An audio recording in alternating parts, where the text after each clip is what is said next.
అందరికీ నమస్కారం. Welcome to Bharathi TV. దశాబ్ది నిర్బంధానికి వీడ్కోలు. ఇక్కడ న్యాయం గెలిచిందా? ఓడిందా? సుదీర్ఘ నిర్బంధం తర్వాత ప్రొఫెసర్ సాయిబాబాను నిర్దోషిగా ప్రకటిస్తూ బాంబే హైకోర్టు తీర్పిచ్చింది. అయితే ఆయనపై అక్రమ కేసులు బనాయించి మానవ హక్కులను, పౌర హక్కులను హరించిన పోలీసులకు, చిత్రహింసలు పెట్టిన జైలు అధికారులకు శిక్షలు ఉండవా? ఒక వికలాంగ మేధావిపై రాజ్యానికి ఇంత కక్ష సాధింపు అవసరమా? ప్రభుత్వ లోపాలు ఎత్తి చూపే సంపాదకులకు, జర్నలిస్టులకు, కవులు, రచయితలు, కళాకారులు, ప్రొఫెసర్లు, క్రీడాకారులకు ఈ నిర్బంధాలు తప్పవా? మనది ప్రజాస్వామిక రాజ్యమేనా అని ఈ పౌర సమాజం ప్రశ్నిస్తుంది రాజ్యాన్ని. న్యాయానికి నిర్వచనం ఏంటి? 100 మంది దోషులు తప్పించుకున్నా పర్వాలేదు, కానీ ఒక నిర్దోషి కూడా శిక్షింపబడడానికి వీల్లేదు.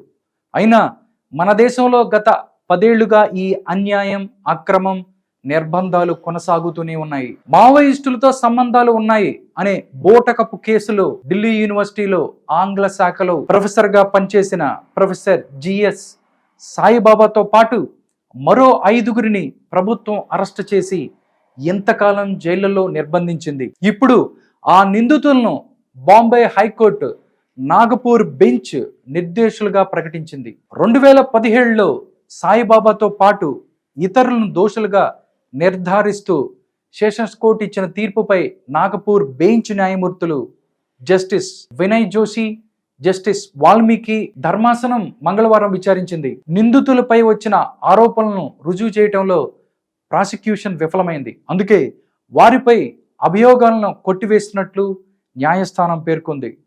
నిందితులకు జీవిత ఖైదు విధిస్తూ సెషన్స్ కోర్టు ఇచ్చిన తీర్పును కూడా ధర్మాసనం తోచిపుచ్చింది. రెండోసారి అనుకూలంగా తీర్పు. మావోయిస్టులతో సంబంధాలు ఉన్నాయని, దేశంపై యుద్ధం చేసే కార్యకలాపాలకు పాల్పడుతున్నారంటూ 2017 మార్చిలో సాయిబాబాతో పాటు ఇతరులను మహారాష్ట్రలోని గడ్చిరోలి సెషన్స్ కోర్టు దోషులుగా నిర్ధారించింది. దీనిపై సాయిబాబా బొంబాయి హైకోర్టును ఆశ్రయించారు.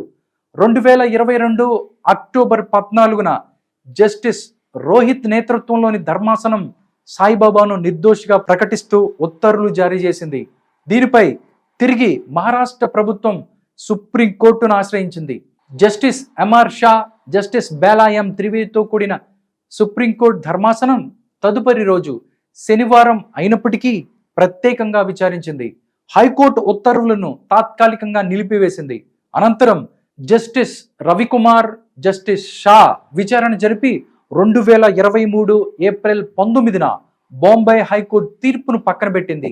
ఈ తీర్పును మళ్ళీ పరిశీలించాలని బాంబే హైకోర్టుకు పంపించింది.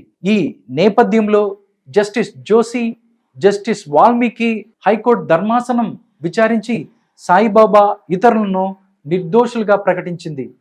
న్యాయం గెలిచిందా? ఓడిందా? ప్రొఫెసర్ సాయిబాబా 2014లో అరెస్ట్ అయ్యారు.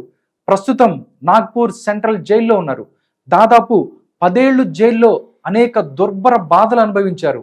95% వికలాంగుడు. 4 మనుషుల సాయంతో గాని నిత్య కాలకృత్యాలను కూడా తీర్చుకోలేని అసహాయుడు. ఆయనకు నిత్యం చికిత్స అవసరం. అయినా జైలు అధికారులు సరైన చికిత్స అందించలేదు. రోజు షుగర్, బీపీకి వాడవలసిన ఔషధాలు కూడా ఇవ్వక కోవిడ్ సమయంలో నానా ఇబ్బందులు పెట్టారు. చలికి కనీసం కప్పుకోవటానికి దుప్పటి కూడా ఇవ్వటం లేదు. ఈ చలికి, అనారోగ్యానికి ఇక్కడే ఈ జైల్లోనే చనిపోతానని ఆయన తన భార్య వసంతకు జైలు నుంచి పలు లేఖలు కూడా రాశారు. అవి అన్ని పత్రికల్లోనూ వచ్చాయి. ఆమె విజ్ఞప్తులు అనేక మంది ఆయన అభిమానులను, పౌర హక్కుల నేతలను, మానవతావాదులను కలిసివేశాయి. ఈ యొక్క సంఘటన ఇప్పుడు ఈ తీర్పు కాస్త ఊరటనిచ్చింది. ఈ సుదీర్ఘ న్యాయ పోరాటం తర్వాత న్యాయం దక్కింది ప్రొఫెసర్ సాయిబాబాకు. 10 ఏళ్లు నిద్రలేని రాత్రుల తర్వాత ఆమెకు, ఆమె కుటుంబానికి ఊరట లభించింది. ఈ సందర్భంగా సాయిబాబాకు అండగా నిలిచిన లాయర్లకు, సామాజిక కార్యకర్తలకు ఆమె కృతజ్ఞతలు తెలియజేశారు. తన భర్త 10 సంవత్సరాలు జైల్లో ఉన్నప్పుడు ప్రొఫెసర్ ఉద్యోగం నుంచి ఆయన్ను అర్ధాంతరంగా తొలగించారు. మానసికంగా, ఆర్థికంగా ఆయన భార్య, కుటుంబ సభ్యులు నానా చిత్రహింసలు పడ్డారు. ఎన్నో సవాళ్లను ఎదుర్కొన్నామని ఆయన భార్య వసంత పత్రికలకు చెప్పారు. సాయిబాబా వ్యక్తిత్వం గురించి ఆయన విద్యార్థులకు, ప్రజలకు వాస్తవాలు తెలుసునని, ఆయన పట్ల వారికి సంపూర్ణ విశ్వాసం ఉందని ఆమె పేర్కొన్నారు. ఇప్పటికీ కక్ష తీరలేదు. మావోయిస్టులతో సంబంధాల కేసులో మాజీ ప్రొఫెసర్ సాయిబాబాను నిర్దోషిగా విడుదల చేస్తూ బొంబాయి హైకోర్టు ఇచ్చిన తీర్పు పట్ల మహారాష్ట్ర ప్రభుత్వం అభ్యంతరం వ్యక్తం చేసింది.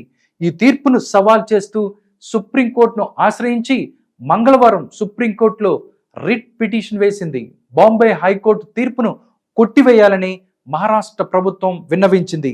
సాయిబాబాతో సహా ఇతరులను విడుదలను నిలుపుదల చేయాలని సుప్రీంకోర్టు కోరినట్లు మహారాష్ట్ర అడ్వకేట్ జనరల్ వీరేంద్ర షరాఫ్ తెలియజేశారు. గత 10 ఏళ్లుగా చేయని నేరాలను చేసినట్లు రుజువు చేయలేక విఫలమైన అసమర్థ ప్రభుత్వం పైన సుప్రీంకోర్టు ధర్మాసనం స్పందిస్తూ న్యాయమూర్తి నిర్ణయం తీసుకున్న తర్వాత దాన్ని పరిశీలించే అధికారం ఉండదని, ఇది వ్యక్తి స్వేచ్ఛకు సంబంధించిన విషయమని స్పష్టం చేసింది. అడ్వకేట్ జనరల్ చేసిన విజ్ఞప్తి అప్లికేషన్ను నిర్బంధంగా కొట్టివేసింది. అయినా ప్రొఫెసర్ సాయిబాబాకు న్యాయం పూర్తిగా జరిగినట్లు కాదు. నిజానికి తిరిగి ఆయన ఉద్యోగం ఆయనకి ఇవ్వాలి. ఇంతకాలం ఆయన డ్యూటీలో ఉన్నట్టుగా పరిగణించి జీతభత్యాలను కూడా చెల్లించాలి. సర్వీస్లో కొనసాగినట్టు సర్వీస్ బుక్లో నమోదు చేయాలి. బూటకపు కేసులో ఇరికించి అక్రమంగా నిర్బంధించి వేధించినందుకు ప్రభుత్వం ఆయనకు, మొత్తం సమాజానికి క్షమాపణలు చెప్పాలి. సంబంధిత పోలీసు, ఇతర విచారణ అధికారులపై కఠిన చర్యలు తీసుకోవాలంటూ ప్రకటన విడుదల చేయాలి. ఇది వాటి స్పెషల్ ఫోకస్. మరో అంశంతో మళ్ళీ మేము ముందుకు వస్తాను. అంతవరకు సెలవు. నమస్కారం.